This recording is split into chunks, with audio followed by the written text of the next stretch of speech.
저는 아리아리 공동체 김언경입니다. 만나서 반갑습니다. 우선 저희 아리아리에 대해서 먼저 설명을 하자면 저희 아리아리는 다른 문화 공동체하고 조금 다르게 정신질환을 가지고 있는 회원들이 80%를 차지하고 있어요. 일반인은 20% 정도 되고 정신장애를 가지고 계신 분이 80%인데, 그래서 저희 이름을 이제 고민하다가 순 우리말에 아리아리란 뭐 길이 없으면 만들어서도 나아가자 파이팅이란 뜻의 아리아리라는 순 우리말이 있더라고요. 그래서 저희하고 너무 맞아떨어지는 것 같아서 저희 이름을 아리아리라고 지었고, 정신장애를 가졌지만 지역 사회에 있는 일반 사람들하고 함께 문화를 공유하고 소통을 통해서 이제 정신장애에 대한 편견을 좀 줄이고자 하는 활동을 해 보자라고 해서 저희 아리아리 공동체를 만들게 되었습니다. 근데 저희 공동체를 만드는 게 솔직히 쉬운 일은 아니잖아요. 물론 지금 계시는 분들은 대부분 이제 공동체를 형성한 분도 계시고 아니면 지금 이제 고민하고 계신 분들도 계실 텐데, 제가 생각했을 때는 이런 문제점을 해결하고 문제점을 도출하고 해결하기까지는 여러 사람이 모여서 브레인스토밍을 해야만 해결할 수 있는 문제들을 찾아갈 수 있다라고 생각이 들거든요. 그래서 지금 계시는 선생님들이 어떤 문제를 가지고 고민을 하고 있다면 혼자 하기에는 조금 어려움이 많이 있어요. 버겁기도 하고요. 왜냐하면 내 머릿속에서 나 혼자 생각하는 거는 이렇게 한계가 있잖아요. 그렇기 때문에 주변에 마음 맞는 다른 사람들이 있다면 그 사람들하고 삼삼오오 모여서 브레인스토밍을 해 보고 거기에서 문제점을 발견하고 해결 방안을 찾아보시는 게 굉장히 도움이 많이 될 거라는 생각이 듭니다. 물론 저도 그런 과정을 통해서 저희 아리아리라는 공동체를 만들게 되었거든요. 그래서 보시면 지금 여러분들 머릿속에 아마 이러실 거예요.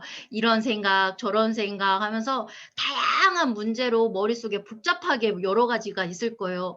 아이들하고 육아를 어떻게 하면서 나도 즐겁게 할 수 있을까? 엄마들의 이름은 어떻게 찾아갈까? 다문화 사람들은 나하고 지역 주민들이 어떻게 관계를 형성하면 더 좋을까? 아니면 책과 뭐 인제 뭐 여러 문화가 어떻게 융합하면 좋을까 하면서 머릿속에 다양한 생각들이 이렇게 복잡하게 있을 거라는 거죠. 근데 이 머릿속에 복잡한 것들을 모든 걸 풀어 나가려고 한다면은 그런 브레인스토밍의 과정이 필요해요. 그래서 저도 지금 2 기로 컬처 메이커즈 스쿨을 했었는데, 제가 인제 주둔하는 지역이 상관면인데 상관면에 현수막이 크게 걸려 있어서 '어 저거 뭐지? 어 뭐 사업이 선정되면 뭐 200만 원이나 뭐 지원해 준다는데 나 해 볼까?' 뭐 이런 식으로 그냥 막 무작정 이제 도전을 했는데, 여기에서 브레인스토밍을 굉장히 활동적으로 해 가지고 저희가 이 아리아리까지 오게 된 것 같습니다. 그래서 이렇게 컬처 메이커즈 스쿨을 통해서 다양한 경험을 하게 되었고요. 그래서 문율건 당장님도 만나 가지고 문율건 단장님이 말씀을 굉장히 잘하세요. 그래서 거기에 또 감동받아서 더 열심히 했던 걸로 기억을 합니다. 그렇게 보시면은 제가 활동한 사진들을 이렇게 좀 보여 드리는데요. 처음에는 브레인스토밍을 할 때 요렇게 머릿속에 아까 여러 가지 복잡한 생각들을 그냥 현식에 구애 받지 않고 이렇게 막 메모지에 적으세요. 이렇게 적어서 그냥 딱딱딱딱 붙여 놓는 거죠. 내 머릿속에 있는 걸 다 끄집어 내는 거예요. 그래서 글로 이렇게 적어서 문제점을 이렇게 내놓는다면 같은 것끼리 분류를 해 가면서 찾아가는 형태를 해서, 지금 사진에 보시는 것처럼 저희도 뭐 지역 문제 뭐뭐뭐뭐 이렇게 분류되어 있고 소외계층, 장애인 차별, 인적 자원, 뭐 주민 공동체 의식 결여 뭐 이런 식으로 주제를 정해 놓고 저희가 고민했던 모든 내용들을 주제별로 이렇게 분류를 했다라는 거죠. 그래서 이런 과정이 있어야 내 머릿속에 있는 문제점들이 파악이 되고 해결하는 과정이 이렇게 발견하게 되거든요. 그래서 이런 식으로 문제점이 발견되고 분류를 하다 보면은 어느 정도 맥가닥으로 가닥이 잡혀요. 그래서 저 같은 경우에도 이렇게 저희 인제 정신질환이 지역 사회에서 어떻게 잘 적응할 수 있을까 이런 고민을 하다가 문제점이 4 가지로 압축이 됐고, 이 4 가지 압축된 거에서 이 4 가지 문제점에서 인제 해결 방안을 또 막 생각나는 대로 쓰기 시작했어요. 그래서 해결 방안을 생각나는 대로 쓰고 또 그 문제에 맞게 해결 방안을 분류해서 붙여보는 거죠. 그래서 이런 과정을 경험하게 되었습니다. 그래서 이렇게 하다 보면은 이제 저희 핵심 고객을 이렇게 알게 되고 핵심 고객에 대해서 내가 어떤 문제점을 파악하고 있고 그 문제점에 대해서 어떻게 해결을 해야 할 것인가 요렇게 분류를 하게 되었습니다. 저는 핵심 고객을 3가지로 만들어 보았고요. 거기에서 이제 문제점을 또 5가지로 나누었고 거기에서 이제 도출해 가는 과정을 여러 가지를 했는데 사진에 잠깐 보시면은 이렇게 별표 치어진 게 있잖아요. 요런 거는 반드시 필요하고 반드시 해결해야 될 문제라고 생각을 했기 때문에 중요 표시로 별표를 해 놨어요. 그래서 문제점을 파악하고 해결 방안을 적어갈 때도 이 부분은 우선적으로 제일 먼저 해 봐야겠다라고 생각이 드는 거는 요렇게 나만의 표식을 해서 별표든지 하트 표시든지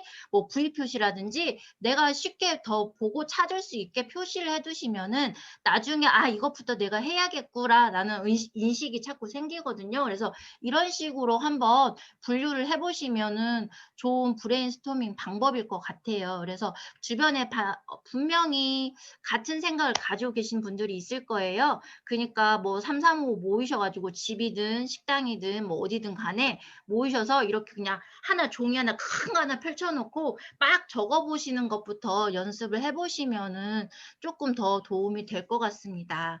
그래서 이거를 쪼끔 제 나름대로 정리를 해 봤는데요. 우선은 브레인스토밍 할 때 내가 누구에게 어떤 서비스를 제공할 것인지 핵심 고객을 선정한 다음에 그 고객에 대해서 문제점 아니면 그 주변의 문제점, 그 지역의 문제점 이런 문제점을 발견을 하시고 아까 사진에 보신 것처럼 문제점을 발견하면 그 문제점을 종류별로 분류를 하신 다음에 그 분류된 종류에 따라서 그 문제에 대한 대안을 여러 가지를 또 적어 보시는 거죠. 그래서 대안을 적으시고 거기에 맞는 문제 해결력을 찾으시면 되거든요. 그러다 보면은 나한테 맞는 사업이 나와요. 그러면 그 사업에 따라서 인제 구체적으로 계획을 잡고 사업을 진행을 하면 돼요. 여러분들이 사업을 하고 싶고 그 사업에 대해서 정말 내가 하고 싶어서 진행을 하고 싶다면은 문화도시지원센터에서 지원해 주는 건 100% 거든요. 그래서 사업계획서만 정말 내가 확실하게 구별을 해서 잘 쓴다면 어느 누구도 지원을 안 해 준다고 말할 사람은 없어요. 그래서 여러분들이 이런 문제 해결력만 제대로 잘 갖춘다면은 사업계획서를 작성을 해서 지원받는 거는 문제가 없다라는 거죠. 그래서 저희 아리아리도 어렵게 시작은 했지만 지금 문화도시지원센터의 많은 도움으로 벌써 전시회도 저희가 3번째를 하고 회원들끼리 정신질환을 가지고 있다 보니까 되게 소극적이고 수동적이에요. 적극적으로 하지 않는데 저희가 올해 2년째 하면서 이 사람들이 쪼끔씩 변화된 모습을 보고 있거든요. 그래서 이분들이 전시회를 했다는 건 정말 크나큰 일인데 전시회를 1 번, 2 번, 3 번을 겪으면서 이분들이 "더 하고 싶다."라는 표현을 굉장히 많이 해요. 그런 부분을 보고 되게 놀랍기도 했고 제가 핵심 고객을 이렇게 선정을 해서 이런 문제를 해결했다는 것 자체에 대해서 되게 뿌듯함을 느끼거든요. 그래서 지금 각각의 선생님들도 이렇게 사업 계획서를 자꾸 쓰는 연습을 하시다 보면은 내가 원하는 사업을 차곡차곡 수행할 수 있을 거라는 생각이 듭니다. 그래서 저는 이렇게까지만 발표를 드리겠습니다. 감사합니다.